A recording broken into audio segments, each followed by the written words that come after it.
सोनजूही में लगी पीली कली को देखकर लेखिका के मन में अनेक विचार उमड़ने लगे। गिल्लू की याद। सबसे पहले लेखिका को अपने प्रिय गिल्लू की याद आई। गिल्लू एक छोटा गिलहरी का बच्चा था जो लेखिका के घर में रहता था। वो सोनजूही की लता में छुपकर बैठता था और लेखिका को चौंकाता था। गिल्लू की मृत्यु के बाद लेखिका ने उसे सोनजूही के पास ही मिट्टी में दबा दिया था। पुनर्जन्म का विचार। सोनजूही की पीली कली को देखकर लेखिका को पुनर्जन्म का विचार आया। उन्हें लगा कि गिल्लू मिट्टी में विलीन होकर सोनजूही के फूल के रूप में पुनर्जन्म ले रहा है। यह विचार उन्हें शांति और आनंद देता था। जीवन का चक्र। लेखिका को जीवन का चक्र भी याद आया।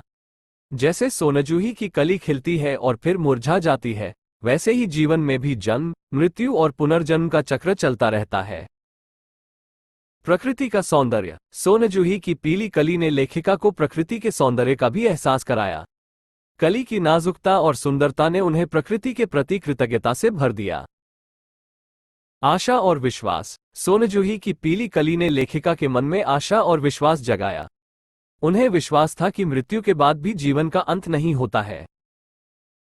भावनाओं का मिश्रण। सोनजूही की पीली कली ने लेखिका के मन में अनेक भावनाओं को जन्म दिया। इनमें दुख, खुशी, शांति, आनंद, कृतज्ञता, आशा और विश्वास प्रमुख थे। ये कहना गलत नहीं होगा कि सोनजूही की पीली कली लेखिका के लिए एक प्रतीक बन गई थी। ये जीवन, मृत्यु, पुनर्जन्म, प्रकृति और आशा का प्रतीक था।